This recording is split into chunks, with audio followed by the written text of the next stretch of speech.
Hi guys, FPS Manners from the Uninkable Dads podcast, and today we're joined again with the legendary Granddad Glenn, and we will be going through some set champs. Set champ starts this week, and we'll be giving you some hints and tips for that one, and we'll be going through some gameplay improvements. How can you improve your gameplay in very easy steps, including learning how to count to 10, but more on that soon. So, last week's flavour text was, "The cold never bothered me anyway." Now, I think this tripped you up, and a couple of people I've spoken to, it tripped them up as well. So what was your instant thought? Yeah, this was obvious, right? This is Elsa. This is Elsa. Yeah. So, Spirit of Winter, surely. No. I mean, you're right in a sense. It is Elsa. It's Elsa singing. Unfortunately, it's Elsa singing Storm Ray John. The massive hint there is the fact that the lyrics are the Storm Ray John. The cold never bothered me anyway. But, we put it out there as we thought that might trip people up. We did have a few people say, oh, it's Elsa. And it's like, yeah, it is Elsa. Correct. Singing the song. But yeah, no, that was the one from last week. Obviously, stay tuned. And at the end of the episode, we'll give you the one for this week. So let us know how you get on. So this week, how's your week been? Week in the ink. Yeah, it's been one of those weeks where life gets in the way of Lorcana. Which is not a lot of fun. But yeah, so not a great deal of Lorcana played for me this week, but I have been, I've been keeping up with a few videos, and I've been trying to work out what on earth to play for set champs on Saturday. So, yeah, in the run into set champs, you should be locked in with your deck, with your list, nice and practiced, and I will probably be deciding what ink colours I'm playing on the Friday night at this rate, ready for Saturday. But Lily looks fairly locked and loaded, so good. She's quite happy with her deck. She's been practicing. I think she's quite well set, given where the meta is currently and what's likely to be played. Because we've got our locals at our local game store on Saturday, so we could probably have a reasonable guess at who's playing what. So yeah, I think Lee looks fairly well set. So yeah, not a massive amount of Lorcana for me this week. But what about yourself? Not too bad. So my other half, she stopped playing a little while ago when we had Little, but I managed to actually sit down with her and say, "Come on, I need to play some games. You could play, just run Millie's deck for me." So Millie's deck is, as you've mentioned on the podcast before, put things on the board, slap a bodyguard, turn sideways, try to get to 20. That's basically what Millie's deck does. It does it very well when it works, and I can beat it. I made a couple of changes on others can beat it. I was just like, as long as I don't draw into aggro, I am fine. Yeah. If I hit aggro, I am screwed. So I've made a couple of changes from that just to give me that little edge just in case, because it is possible. At set champs, you are going to see all sorts of decks, and aggro it is quite strong at the minute. So there's a high chance someone's going to be running it. So I made a couple of changes that tweaked that. So I made those straight away. I knew what I needed to changed them out, and I beat it 3 times in a row. So I was like, right, that's it. I've locked this in down. It's made me slightly weaker against, what was it? Was it discard or was it something else? There was something that is basically I've taken away some tools for a different deck, but I should be stronger against aggro. So it's one of those ones you can't tech against everything. So you can't. But then, and I mean, our locals, we know that there's at least 2 or 3 younger players who are going to be playing aggro, and they play it well. To be fair to them, they play it well, so you can't take them for granted at all. And yeah, that's one of my fears with the Blurple deck that I've been sort of playing and sort of experimenting with. Struggles. Yeah, it's just how would I deal with 3 daisies in turn 2, and it's like, well, what you do is you scoop up your cards and you shake their hand and say, next game. Yeah, but the thing is, I don't know how it works. Somehow, if you're under the age of 16, your probability of playing 3 daisies by the end of turn 2 quadruples or something. They seem to do it all the time. Yeah, I don't know how. There's something in the deck. But also on locals, I'm bringing this up on here, right? Because I want to jinx myself and I want to break my curse. Okay, so I think it's about 5 weeks. I've got the last 4, but I think it's 5, maybe even 6. That after round 2, on this week, I was drawn with you on top here. This was the week where we both basically went undefeated. On the top 2, I've been, after 2 rounds, I've been 2-0, 2-0 on 4 weeks in a row. So I've won the first, basically, what's that, 8 games?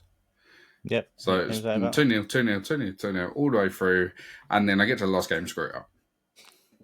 I've either had a draw, I've had a loss, I had a draw against you. It's just like, for some reason, I can't tick over and claim that third one. And I don't know what it is. And it's not like I'm playing the same player every time. Like this one was against you. This one, I think I was with Chris. This one, oh no, that one was you. This one was, I think I played Paris. That one was the one with me and you played each other. And then I played Paris again. And it's like, it's either a draw between us or a win. And it's just like, I just can't seem to tick the third week, the third round. So I am putting it out there to jinx myself. So the Friday, I'm going to go in. Lose the and first I'm going to get 3. Yeah, that's it. Lose first round, scoop and go home. I'm going to go in and get all 3 rounds 2-0 and go into set champs with a high. That's the plan. Awesome. It's not going to work, but it's a plan. You got to have a plan. Yeah. Sounds like a good plan. Yeah, it always goes sideways when you have a plan, but you got to have one. Either that, or you need, I don't know, you need some sort of a power juice to drink after round 2, some kind of super focus, energy. See, now you say that, right? And I played this weekend just gone. So I played at Brotherhood, which is a well-known store in London. They have some very, very good players. The store itself has, I think, 2, if not 3 people, Golden Mickeys, who go down there and play. It's player base wise, they're very strong players. And I won my first game. I was like, here we go. This is it. Settle in. Let's go. Second game, I drew up against Green Steel Discard, which is the hardest matchup for me, playing Ruby Amethyst. I shouldn't win that game. It came close. I got 2-1. It was basically hit or miss. He basically played Lucifer at the right time, and if he hadn't, I would have won that game. So I was a bit like, you got to take it where you take it. It is what it is. The next game is where I made the worst misplay I think I have ever made in my life. And I was like, what on earth was that? So we're going to go through that misplay. But yeah, going from what you were saying, I then walked away from that and went, I'm tired. So I got a monster, cracked a monster, necked that, and then won my next game. So there was obviously something in it. I was obviously tired. But I'm liking this section already, by the way, because we normally talk about my misplays. So yeah, well, this is literally the worst misplay of all time.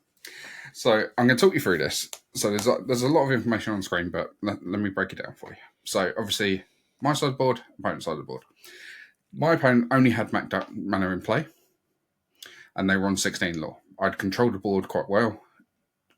He was on 16. I am also on 16 after my Queen's Castle trigger. So I was at 14, start turn, passed me. I'm now on 16. So I know if I crest with these 2 and pass, unless he deals with the entire board, I win next turn. He has to deal with Elsa, Pegasus, and Queen's Castle. The issue is I know he has Pirate's Life in his deck because he's played it against me in the game before. I don't know what's in his hand. He has 4 cards in hand. There's a chance he's got Pirate's Life. If he's got Pirate's Life, he would tick over to 18, play Pirate's Life, and win. So for me to be able to win this game, I have to, well, not to win, but to give myself a lot better chance of winning, I have to take out the McDuck. If I don't, there's a big chance I'll pass the turn, he'll just play Pirate's Life, and it's game. So there's no point in me just questioning it. I need to try and secure this. So I have Finders Keepers in hand. I play Finders Keepers. I find 3 cards. 2 of them, it doesn't matter what the third one is Peter Pan and Pegasus. I have enough ink to play both. So I play both onto the board. So once I play both onto the board state starts to look like this. Now, anyone out there that can do quick maths, unlike me, will work out that 3, 2, 3, and 2 is a lot more than 9. it's 10. Yeah, because Because Pan gives Pegasus gets rush off Peter Pan, right? So all 4 of these are available to attack. And I, for some reason, went 2, 4, 6, 8. Oh, that needs 9. I can't win. Fine, I'll quest and pass. And he play Pirate's Life. Oh. Yeah. I had it, and for some reason I counted too quickly. Yeah. And I didn't take out the mana. And to make it worse, I realised what I'd done. I said, obviously, I've passed for turn. I'm not going to call this back. It's my mistake. But can you reveal your hand for me? And he dropped his hand, and he had nothing to answer it. He had B prep, so he could have B prepped the board, but he had nothing to answer the Queen's Castle. He said, if you had basically got rid of him, Duck, it was yours. And that was game 3. So it literally cost me the game. So unlucky. It's a tip for you. We're going to talk about set champs and some tips for set champs in a bit, but an advanced little tip is take your time. I mean, you're far from the only person that's been there. I was on 18 in a set champs with 2 goats in hand, 8 ink, and didn't think I could get to 20 and was trying to challenge to clear their board. And as soon as same thing. I passed and then looked properly at my hand and went, "Oh, could have won the game." It's you get caught up in that moment, especially in a close game, with something on the line and set champs, and you just rush it a bit. So do take your time, especially on those later turns. Sit back, think about what you think your play is, and then just sit back, reread the board state. And just say, well, actually, is there any alternative play here? In my mind, I try and train myself to go through it. I'm not very good at it, but how do I win from here? How does my opponent win from here? Yeah, and then come back and go, right now. This is the thing. This is why I was happy with myself, because I'd done that. I sat there and went, right, I can quest here, and I basically win next turn unless he answers both. He can only get to 18. Oh, hang on a minute. Last game he played Pirate's Life, so there's a chance he may have this. I have no idea if he has, but there's a chance. So I then backtracked and went, right, so I can't do this. I need to find an answer to McDuck. So I was looking for a crab. I was looking for Maui. There was multiple answers in my deck. So, by playing the card to search for cards was the right option, and I found the answer. But for some reason, my brain went too fast, and I missed the fact I had enough on board. And I think the thing is as well, I when I did the maths, I was like, oh, right, so I've got 5. Okay, I need 4 more. Crab doesn't do it. I need Maui. And in my head, I said I need Maui. So I'm looking for something that hits for, 6? So I think then when I got Pan and Pegasus, I was like, oh, only hits for 5. Right, I don't have enough. And that was the thing. Whereas it's the other way around. I had enough. I had 1 more than what I needed, and I was looking for a card that had 2 more than what I actually needed. So yeah, it's easily done. And like I say, by taking your time and just double checking everything, especially before passing turn, because once you pass turn, that's it. Your turn's over. There's no going back. If I just sat back a second and went, right, is this the right decision? Should I be questioning here, or should I at least put damage onto McDuck first, just in case, or something like that? Just by taking that few seconds to really think about it, I might have gone, oh no, I do have enough, and then won that game. But it is what it is. Mistakes happen, and all of us make them. You've seen, I'm sure people have seen and heard of, the top players in the world making mistakes, and it does happen. So not that I'm calling myself top player in the world, everyone knows I'm the second best on the podcast. So, just drop that one in there. So it does happen, especially when you've got like the pressure of set champs, and that was a winner box situation. So there was pressure on the game. It wasn't just a friendly game sort of thing. So mistakes do happen. So going from there is preparation for set champs. Now, obviously, if you've been to locals, which I'm guessing most people who are thinking of going to set champs have already been to locals. If you haven't even been down to locals and you still want to go to a set champs, great. It's a tough place to start, but it's a good place to start. Jump in at the deep end, go for it. So a few bits we wanted to just bring up, if anyone that is their first set champs, whether you've been to a store before or not, is a few things that may seem slightly different on the day compared to normal. So the first thing is that no electronic device will be able to be used to track your lore. So remember to take a lore counter. You can either take a lore counter or use pen and paper. A lot of people prefer to use pen and paper because it's easier. These can get knocked, and they can get knocked quite easy. If your opponent's using pen and paper and you're using one of these and you knock yours, the judge will always take the person with pen and paper's side, because these are too easy to knock. I think it's easier to check back as well if there is a situation where it's like, did I have my 2 lore for Queen's Castle or whatever? You can look at your pad and it's like, oh yeah, because I went from that to that, so I have added it. Or actually no, because I haven't written anything down for this turn. So I think pen and paper is a good way to go. It's the easiest way. It's the easiest. Obviously, in perfect world, I'd use pen and paper all the time. Most time at locals, I'm lazy. I use an app because it's easy. If you could have an app that records every time you add lore on, that would be nice. And then potentially, it might be more useful. But at the minute, we don't. The other thing that you may need, or if you don't have already, is some dice. So obviously, you can get the dice that come in the trove, or I went out and bought some dice. So just try and make sure the numbers are nice and clear, because you are going to need them, A, for rolling to see who goes first. Most people will want to do a dice roll, especially at set champs. And you're going to need it for any damage or anything like that. And then the last thing, which a lot of people don't realise, is if you haven't already, sleeving your cards is always a good idea because it gives you the protection. So you're likely to scratch cards. The sleeves are there to protect them. And I even double sleeve mine. So mine are actually in 2 sleeves. So there's an inner sleeve and then the outer sleeve. You don't have to go that far. Just 1 sleeve is enough. But when it comes to set champs, some people can be a little bit funny on damage on sleeves. Now, I don't know how well cameras can pick up. These are pretty new, so these are pretty good. But you can get scuffs and marks on them, which happen with practice. And when you're playing, it does happen. So if you've recently just sleeved your cards, you should be fine. If it was quite a while ago and you've played quite a few games with them, it might be worth picking up another set. You can put them in it for the day for the set champs, then put them away in the box. Put them back in that box, take them all out, put them back in that box, and save them for the next set champs if you want. Keep them nice and fresh. But some people may pick up on what I call basically marked cards. So it's not happened at our locals, I don't think. It's not likely to happen, but it is something that can happen. It is worth. So first of all, it's worth noting, if you are a new player, that if you're playing in a set champs, you must sleeve your cards. You have to. Yeah.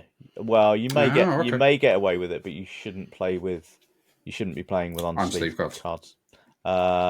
Because you get nicks and everything on the cards, and therefore you can tell one card apart from another card by the back of the card, which is what as you said, is referred to as marked cards. It's not intentional, and people are not saying you're doing it intentionally, but it potentially gives you an advantage. But yeah, it has come up for me. And again, it wasn't an issue, but I had a card that I think just picked up a piece of dirt or something, picked up a little black mark on the back of it from a table, and as I was drawing off the top, it was obvious. My opponent noticed it. I noticed it. It was fine, but my opponent just said, "Can you re-sleeve that card at the end of this game, before the next game?" I was like, "Yeah, fine." So I had spare sleeves with me. So that's the other thing, is fresh sleeves. Yeah, most of these have 100 in the box. Yeah. Most deck boxes, especially if you get a decent sized deck box, you can be able to fit your deck in there and a few extra sleeves. So just take a handful, just fit a few in there just in case. They do get marked. You could drop one on the floor, scratch it up, and then that would obviously be a different card to the others. So, and if you've been playing at locals, you may well think that your sleeves are pretty good, because on the face of it they do, but actually if you go through your deck and take a close look at your sleeves, it is amazing actually how much dirt and little marks that they do pick up. So yeah, it is worth doing it, because otherwise it's just a hassle. I have had a situation not in Lorcana, but in another card game previously when I was playing in the championships, where I sat down against my opponent, shuffling up, and we both noticed that several of my cards had got a little, I think they got marked in the deck box somehow. So they got a little mark on them, and he just went, "Can you re-sleeve those?" And I suddenly realised that I hadn't got any sleeves that matched, and I had to go and buy a set of sleeves, and we had to sit there and completely re-sleeve the entire deck. Which my opponent was phenomenally good about it, helped me re-sleeve it. I had to take a game loss because of the time that it took to do that, but that was fine. But it was just a hassle. It was just a hassle that could have been so easily avoided. Like I said, it does happen. It's one of those ones of whether they get damaged in the deck box, you can drop them. It happens. I was trying to point one out there. It's just not picking up on camera. There's a little, tiny little raised bits. This bit's a little bit raised for her compared to the rest of it. Like I say, 90% of the time, no one's going to pick up on it. It's just one of those ones. It's always worth sticking them in some new sleeves and then just take some spares. Just have them with you. Worst case scenario, you don't need them and you've just taken them along. Most stores will have sleeves, so if you do run into a situation where you don't have any, you only have one set, you don't have any spares, you will be able to pick some up. That's no major issue, but it's just going to take you time, like I said, to re-sleeve everything. So, but if you do use sleeves, pop over to Voltex. If you use code Uninkable at the checkout, you will save yourself 10%. So, if you need to get them, you've got time to get them in before you set champs. So pop over to Voltex and get some in stock. Yeah, definitely. Obviously, you got binders and stuff over there as well. Because obviously, with set champs, if you're lucky enough to make top 8, you will get an enchanted version of a card. So you're going to want something to keep it in. Talking about that as a little hint for everyone, that the Disney Lorebook portfolios are on a certain website. Very cheaply at the minute. So if it's one of those stores near you and you fancy picking one of those up to keep your shiny cards in, then it's always good. It's always nice to keep them somewhere. Like I say, you can have them floating around your deck box if you like, but after a while you will run out of space. So and that is a bargain price, and that law book is that really is. It's a really smart law book actually. I think they're like 18 quid normally, so down to 5 is really good. So. And then the only last bit I can really say is something that not a lot of people do, but it's always good to try and stop practicing, but not in a sense of full practice, but play practice or play testing a couple of days before the event. Now, the main reason for this is if someone's still practicing, they may be trying out things that they're not playing for a set champs. So if you're using a online testing site, or if you're playing on webcam with like a random person that you don't know, they could be testing something they're not taking to a set champs.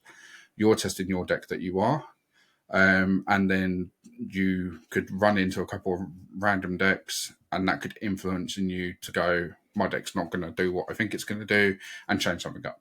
So try and stop just a couple of days just to give yourself a little break from it, and also to stop yourself from spotting anything that you go, oh, this isn't right.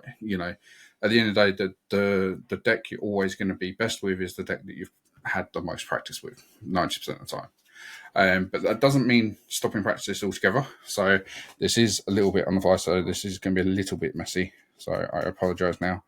But you can obviously continue with shuffling practice. So this is actually one thing I've been working on. So my shuffling has always been a riffle shuffle, which is what I do here. And I push the cards together. It's not particularly good for the cards, hence why I double sleeve mine. But I have actually been practicing my shuffling, and I've actually got it down to somewhat shuffling without it going everywhere, he says, making a mess of it. But something simple like this, just sitting there with your deck at night, or while you're watching a bit of telly or something, and just keep shuffling through. It'll help your shuffling practice and then make it easier for you on the day.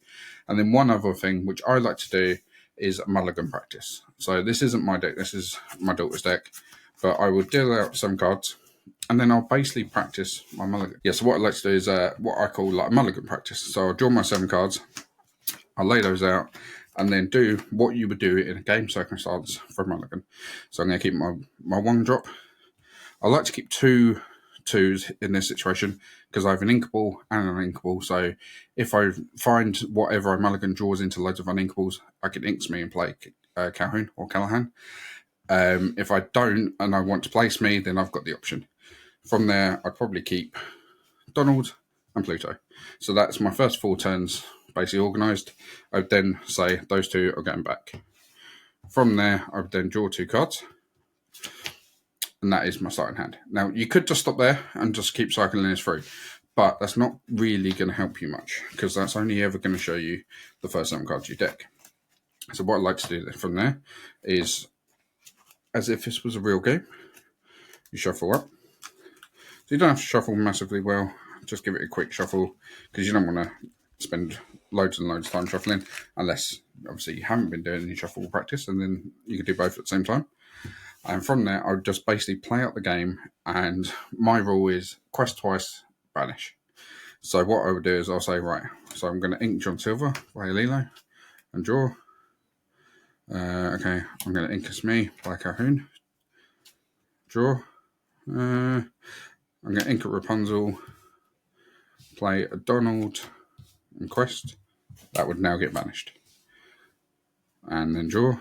And as you can see, you can basically start to build up a picture of how your deck would be performing and what that mulligan's basically done for you. So basically, every time you play a card down, take the one from the left-hand side. So 4 ink here, I'd probably start to go wide, do something like that. But this is showing me that I'm starting to run low on cards. So therefore, maybe inking Rapunzel was a bad idea. Obviously, I did get Storm here, so I could play that to draw. Again, I've got an uninkable and an inkable card, but only 4 ink. So again, I'm a little bit stuck there. So inking that draw card might have been a bad idea. So therefore, stuff like that, you could then spot mistakes or spot little weaknesses within the deck, and then going forward, hopefully you won't make that mistake. If, for argument's sake, I did that again, and this time when I got to 4, I challenged with something and then healed with Rapunzel to give me more card draw, that would give me more options. But again, you just do the same sort of thing. So you'd keep what you need. I'd send those 3 back and hope I hit a 1-drop, which I didn't. So therefore, you then decide, was this correct? Should I be going, okay, well, I'll keep turn 2 and 3 and going further to try and find that 1-drop card? Gee, the 1-drop card's a long way down. But stuffing like that and just working your way through and practicing that mulligan can really help. Like we said, the mulligan and your first ink are 2 of the most difficult decisions you have to make in Lorcana. They are the 2 that are going to impact your game the most. And it is important to practice it like anything else. It's like practicing playing your deck and like practicing shuffling. It's one of those ones of the more you know exactly what you want to mulligan, the quicker and easier it will become on the day. So yeah. Cool. No, those are some awesome tips. I think I'd just add on to that couple of practical things. Some set champs will require a deck list. Mm-hmm. So that is literally a list of all the cards in your deck. And what that does is allows the tournament organisers to just check some decks at random during the day to make sure that people are playing with the cards that they said they were playing with, and then people are not obviously changing their decks during the day. That can be just a plain A4 piece of paper with it all scribbled down. But if you look online, if you use Dreamborn, I believe, website, you can actually build your deck on there and then print a copy of your deck to save you writing it all out. So it's worth checking with your local game store whether they need that or just making sure that you've got it ready. A couple of other things are just to be, if you've played in your local game store and you've not played in any other competitive setting, set taps is a little bit more competitive. I mean, I've found that it's, the ones that we've played in have often been, very like a local, the local game store. They've still been very friendly and sort of casual. But you are playing for something. There is that enchanted card available and an exclusive map for the champion. So you want to make sure that things are right. So there will be a judge on hand, and the judge is there to help and support you. But what I would say is if you're new to tournament play, first of all, if somebody calls a judge into your game, don't take it personally. Some people can it's feel not always that a bad thing either. No, absolutely. They're there to help you. They're there to clarify if there's, if you've drawn an extra card, or you've accidentally flipped over the top card of your deck or something like that.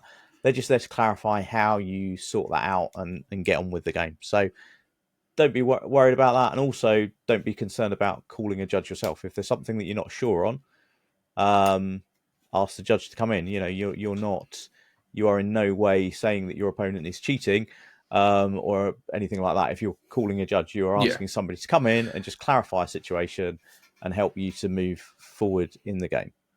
Yeah, obviously the judge will advise what they can and can't say. So obviously if you call a judge over and say, should I quest here? They're not going to be able to tell you that. But if you call them over and say, can you clarify what this keyword means? They can explain that to you. Obviously you don't have to talk to a judge at your table. If you feel uncomfortable talking about what's happened or how you feel or anything like that, you can step away. So you can say, can we talk about this elsewhere? You can stand up away from the table, talk to them. If you don't feel comfortable talking about something in front of your opponent, especially if it's something related to your hand, I can say you've got an evasive card. You're not sure what evasive is. You just want to check, can I use evasive to challenge into a non-evasive character? A judge should be able to answer that. You're not asking for game tips. You're not asking for anything like that. You're asking for a clarification of a keyword. So therefore, they should be able to answer that question for you. But you might not want to do that in front of your opponent because you'll give away information. So, the judges are there to help on everything. That's the whole point of having a judge.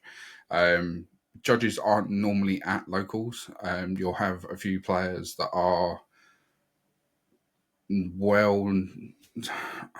they're not judges, but they know enough to be able to help out in situations. But then a judge will be an independent person who will judge that tournament. So they should know all the rules, or if not, they should be able to at least find out the rules if you ever get stuck. So.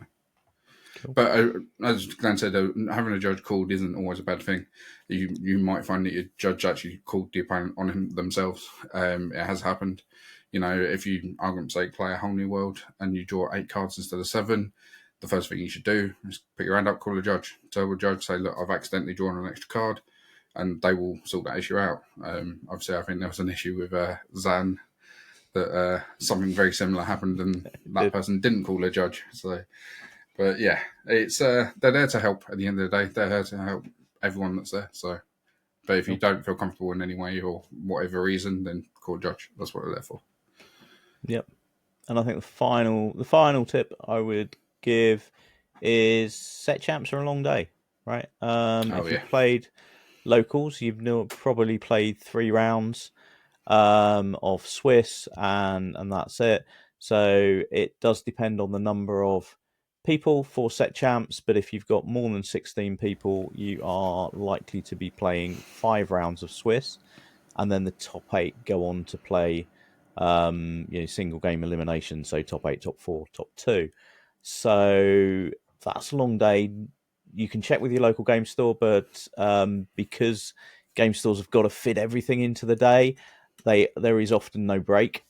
Some stores build it in, don't they? But yeah, very often there is no break. So especially if your games go to time, if you're an aggro player, you probably get a little bit of a break. But if you're playing a more of a control deck or something like that, if your games are going to time, you're talking 5+ hours of straight concentration. So make sure you're hydrated, make sure you can either buy food at the venue, or if that might not be possible, you take something with you. But yeah, sort of do those. Try and get a break as well. If you do finish around early, be conscious of the fact that that might not happen too often during the day. So take the opportunity to get up, move around, maybe step outside to get a bit of fresh air. Just look after yourself, really, so that you are able to concentrate into those later rounds, because obviously that's the big part of the day. That always helps. It's vital. It is vital. Yeah, count to 10, or see those two goats in your hand. So yeah, if you wear glasses, that's make sure you got them. That's one of the things I'm really bad at. I tend not to wear glasses when I play Lorcana, and then my opponent will bring out a card that I don't I don't know, and they'll show it to me because I'll say I don't recognise that card or I don't know what it does. They'll show it to me, and I'm like, yeah, I still don't know what it does. I'll have to remember that. So this card, Glenn, it lets me cost for 10. So, but yeah, no, like we say, set jumps it's there to be fun. So enjoy the day, but it is slightly different to a standard locals. Everything's slightly more heightened, and it is a more competitive scene, which is what it's designed to be. It's a step up from your local store games, and if you enjoy that and really like the buzz of real competitive games, then there are further steps you can go into bigger competitions, and then hopefully one day a DLC. So absolutely. But yeah, I'd encourage you to have a go. If you haven't tried a set champs, give it a go. The wonderful thing actually about the way that trading cards games work is Swiss rounds kind of help you find your level. So if you're not familiar, you are randomly drawn into somebody for round 1. But then round 2, you will be playing against somebody who has a similar record to yourself. So if you lose your first round, you're playing against somebody who lost their first round. If you lose your first 2, you're playing against somebody that lost their first 2. So it isn't as though you're going to go into a set champs and it's like, oh no, I'm going to have to play all of the top players. Yeah. So go. Yeah. As Michael said, enjoy it.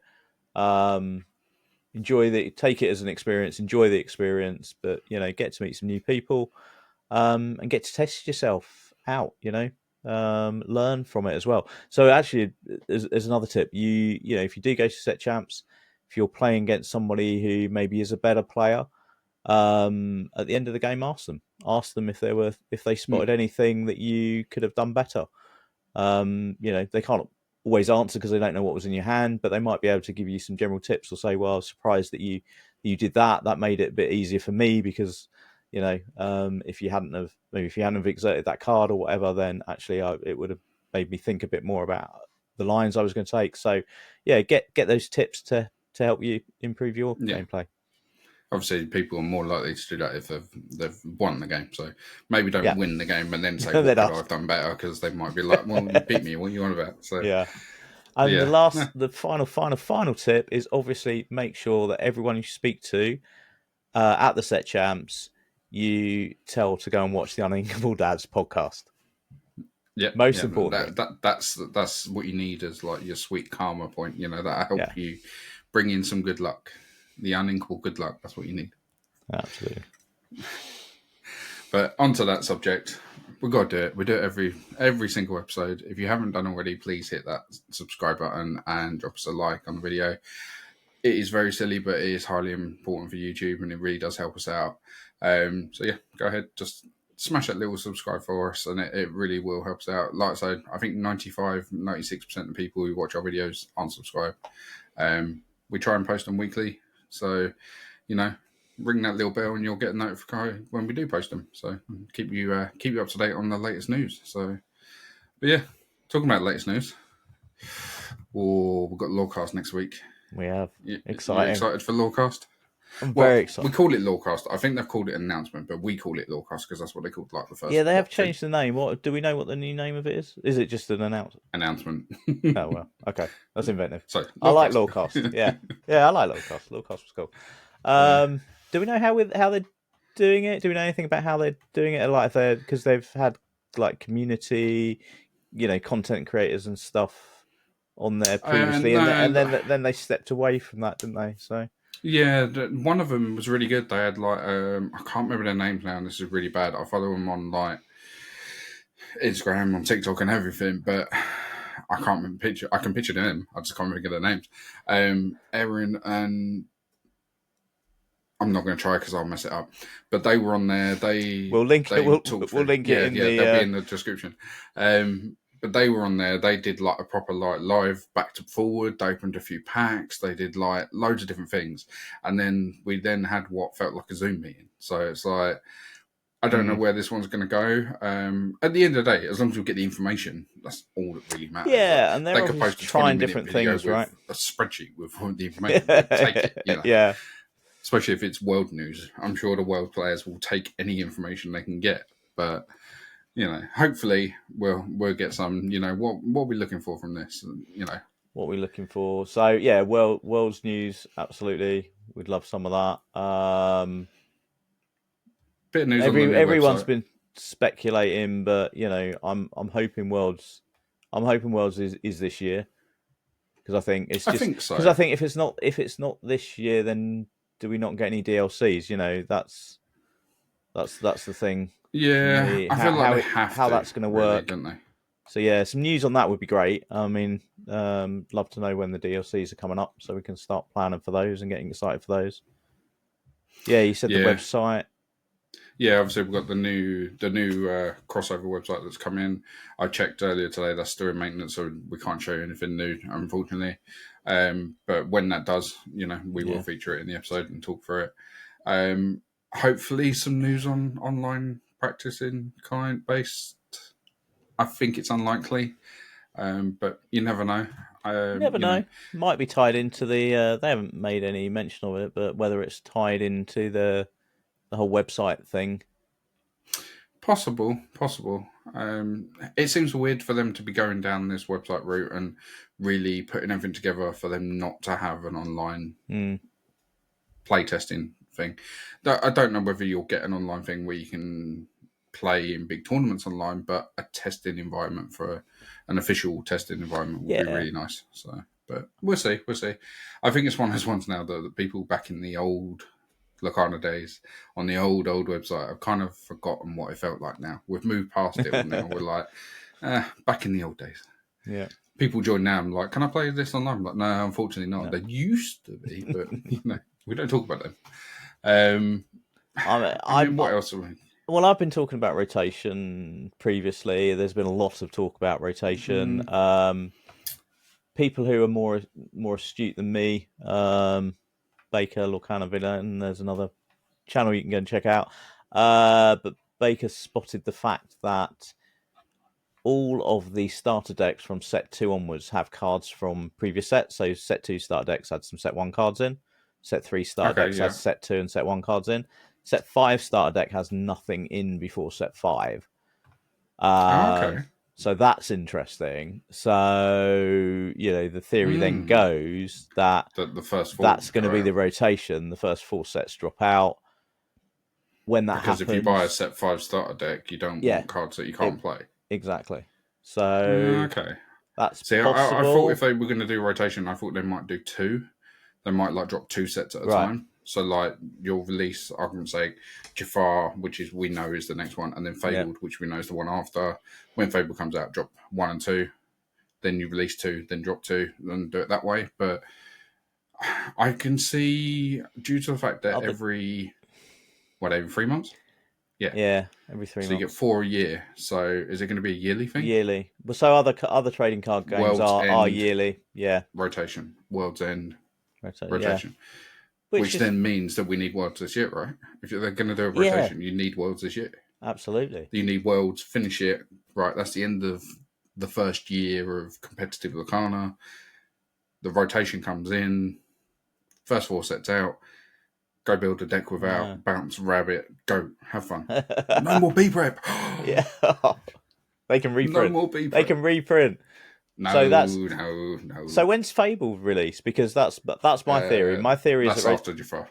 Yeah. So my June, end of August, beginning of September. Okay. So my theory is that because Fabled looks so different. I mean, we've got a box image, so I'm said this suspecting. I'm guessing a lot, but yeah, because it looks so different. If you were going to, do a rotation and potentially reprint some key cards, because we can't lose Be Prepared out of the game. You could, we can lose Rapunzel and bring in an amber card that draws, and then I can build a proper amber deck. You'd still forget that it existed, and I still forget leave damage on the board.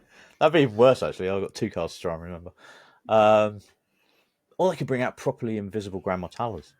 But the thing is, if you're talking the first 4 sets, you lose the whole of Floodborn, right? So you lose Beast. Yep. Nobody plays Beast. I play Beast. Leave Beast alone. You lose Sisu. She's at 4. Okay. That's a Yeah, you do. massive card That's to go. huge. Yeah, that can go. That's I've got no huge. problems with that guy. That opens the meta completely just by taking that card out alone. So that would have to be a reprint, right? But what do they do? Just put it in Fable? That'd be a bit boring, huh? Like, here's a card that you can buy in set 4, the exact same card in set 7? Or, No, I think sorry, 9?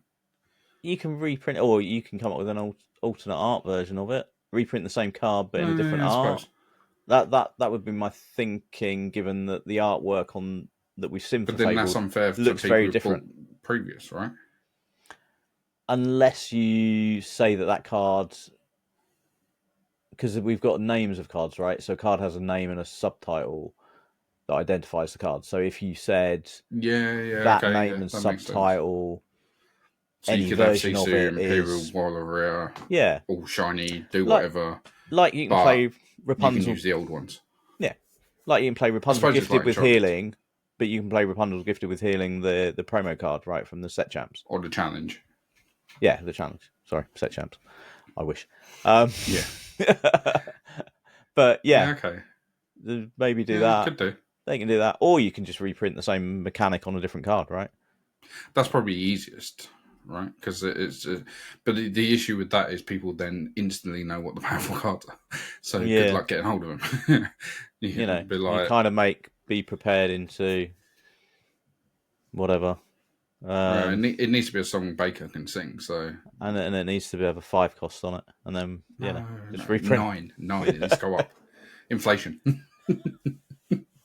Be pro inflation. It's gone up. It's now a 9 cost uninkable. I'll give you 9 cost inkable. How about that? Because then you're more likely to ink it and get it out of your hand as well. I like that. Yeah. 9 cost inkable, just in case. Yeah. I don't know. We'll have to wait and see on that one. But anything else? I mean, Reign of Jafar, we know. We should get the next one as well, shouldn't we? Ooh. Normally, the one after Fabled. We normally know 2 at a time. So we've known Jafar and Fabled. Yeah. We knew Acacia's Island and Jafar. So we normally know 2 at a time. So once we get Jafar, we're technically missing one. Right. We don't know. Basically, we don't know what the end of the year one's going to be. Because we know Pixar's 2026, but we don't know when in 2026. So that could be first quarter, could be fourth. So we've got Jafar's second quarter, Fable's third. So we're missing the fourth quarter. Right. We're missing the last one of the year for this year. So we don't know what that is yet. So hopefully we might get a clip. Normally it's just a picture with the name, but could be anything. We might get a few cards from Jafar. Yeah, I would have thought so. Normally it's a little bit early because they like to do the spoilers or the reveals. Sorry, I'm going to call them reveals, not spoilers, because they're not spoilers. They're cards that are out. They're not something that's been leaked as such. They normally try and keep them to after set champs, but they might do like 10 or something just to get people excited. And Reign of Jafar, we've got pre-releases coming in, right? Yes, we do. Yeah. So whether I don't think we know a much bit info more on that. Yeah, there might be some more info on how that's because I think ours still wants to do a draft, which I think makes sense. Mm-hmm. If you can do anything, a draft doesn't make sense. That is the day to do a draft if you're going to do one, not 4 weeks later. So if you're going to do a draft, that is the day to do it. So potentially. Also, they haven't released like the information on what happens with pre-release. Is it like if you go to a pre-release, you can buy as much as you like? Or, because it doesn't come out for some places, because some other games, I think, do specific pre-release packs, don't they? So you sign up for is it pre-release, like you get a draft pack something? Yeah. Or whether it's a case of if you're there on the day and you're booked in to play, you have access to buy whatever you want. And I have seen other places that do it where you get like some core cards. So there's like maybe it's almost like start deck, but it's not a deck. It's some core cards that work together, and you get at random like one of 3 sets of these, and then you get some booster, and then you get your draft boosters, right? So you've got a core mechanic to play with, which introduces obviously a mechanic that's in that set, and then you build from your boosters. So there's various ways they could do it. Yeah, there's loads of different things. So We might get Jafar set champs as well. Ooh, I'm looking forward to that. That's got to be a big shiny It's Jafar got to be a Jafar, card. right? Oh yeah. Bit like Ursula was Ursula, right? So Yeah. it's got to be a Jafar. So we've also got more news on the heist. Like, is that going to be a game like Ursula's thing, or is that going to be completely different? So there's a fair amount of news. Hopefully, we'll hear on. Yeah, some of it more important than others, I think. But there's still. I think the big one, not for us as such, unfortunately, we didn't qualify for Worlds, I can't bother to go to Disney, and that's the issue, but, the rotation's the big one. If they can let us know, at least it's either coming or it's not, I think the game does need it. It needs that re-energize. I think it's getting to the point now where you need to knock some of these cards out to give others a chance. But for new players as well, new players coming into the game, the issue you're trying to get hold of a Maui is like ridiculous. Yeah, that's the problem, and things like Rapunzel would just continue to just climb in price because they're not, unless you reprint them. So, have you been through a TCG that's done rotation before? I have, yeah. I played Pokemon, so Pokemon did annual rotations. This is my first one. So I've played, obviously, Gwent online, and they did changes, but because the changes could be live, they just change cards around. With this, so this is where I was trying to get my head around. Argument's sake, say they do a reprint of a card. So in Fable, we're going to get a Rapunzel, for instance. The Rapunzel is going to be identical, and like you said, because it's got the same name, you could play it, for argument's sake. Surely that brings down the price of the old ones, or does that go up? Because then they're more rare. This is what I was trying to work out. Yeah, the price then of the old one, you can still play it, but now you can't get hold of it anymore. If you play the new one, you can get that. Or does it flip? Does the old ones go down because everyone wants the newer version of it? Good question. So when I was playing Pokemon, they never reprinted any Pokemon cards. What they reprinted was trainer cards, which were cards that supported gameplay, right? A bit like you have actions and songs, right? And items. So those would be reprinted, and they would. The way it worked was actually the name on the card became irrelevant. It was anything that had the same mechanic was playable. So there was always a professor card that would allow you to discard your hand and draw 7. That was in the game for years and years and years, and it was sometimes the professor that was on the card changed. But because it was discard your hand, draw 7 cards, any card that had that text on was legal in the game from any set. So therefore, the price that didn't really impact the price because you could get, yes, you could play one that was from 10 sets ago, but you could also pick one up in this set. This is what I mean, because argument's sake, say like the one that I'm just going to keep using Rapunzel as an example to make it easy. Rapunzel from first set isn't legendary. It was known to be one of the least pulled cards. It was hard to get hold of at the time. If they then reprint one, argument's sake, what happens if they don't make it legendary? Say it comes out and it's a rare, and all of a sudden, instead of it being really hard to get, you can get loads of them. That's going to make the set 1/1 shoot up in price, surely, because then it'll be a case of if you want to play with this original hard to get one, you're going to have to pay more, or does that completely flip?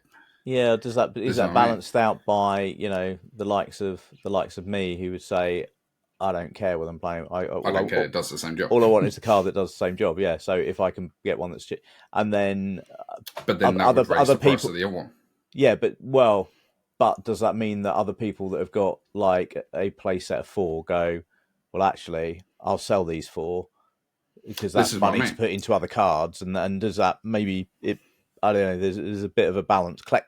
They're more valuable to collectors, so collectors are trying to buy them, but they're maybe less valuable to players. That's what I mean. It's like I've got a play set of 1 to 4, set 1 to 4.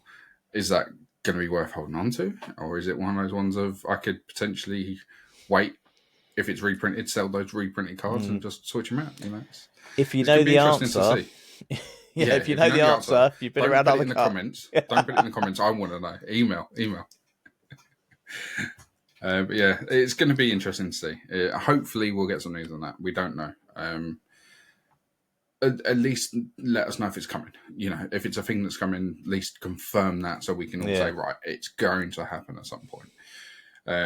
But yeah, I think like you want some advance notice as well again for. Oh yeah. It's not something they can do. By the way, next week. Yeah, because new players coming in again, it would be awful to see somebody comes in and goes, right, I'm going to buy, as you say, 4 Rapunzels and some monstrous dragons and whatever else, and then 2 weeks later it's like, oh, you can't use those cards anymore. So yeah, we want a bit of lead time, bit of clarity on it. TCG though, is like you could have bought Harim 2 weeks ago, and now you can't play. Well, so you've got that option there, but Harim wasn't costing you £50 a card. That's a fair point. That's also a fair point. It would have been interesting to see what it did if Harim was a £50 card. Yeah, maybe that's why the birds do about.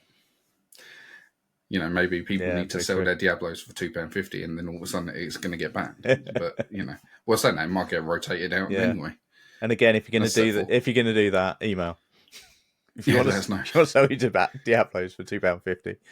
Yeah, that's it. If anyone from Raffenberg is watching, highly unlikely, but drop us a hint. We won't tell anyone. Yeah, it'd be interesting to see. Like I say, there's lots for them to cover.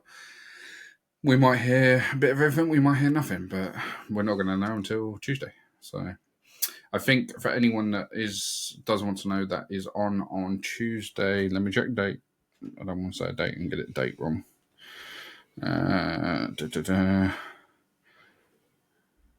Tuesday the 6th. Tuesday the 6th of May. It starts at 5 p.m. in GMT. I believe the announcement's at 6 p.m. So try to jump on sort of just before the announcement. They will have loads of bits they're talking about. They'll probably show you some clips and some upcoming bits in that 5 to 6 part, but the main announcement apparently is from 6. So yeah, they often play some Pack Rush or play some demo games and some fun stuff like that. So it's always worth watching all of it if you can, but if not, try to jump on for the announcement. So, and obviously we will try and cover pretty much all of it in the next one. I think that's kind of everything, really, isn't it? We've given you a little bit on set champs, a little bit on learning how to count to 10 so you don't make a massive misplay. So practice your shuffling, practice your mulligan, and get that little baby toy out that you got in the cupboard and count to 10. Make sure you can do that. There's not a location out there that's got more than 10 strength, so make sure you can count to 10 and you'll be okay. Yeah, you can do that. You're not allowed electronic devices, but you can have an abacus and slide the beads across. Can you imagine that as a lore counter? 1, 2, 3. Oh, I so want to do that now. Can I buy a miniature abacus and take it? I am so getting on Amazon after this. Okay, so... So thank you very much for watching, everyone. I hope you enjoyed the podcast today. Flavor text. I nearly forgot.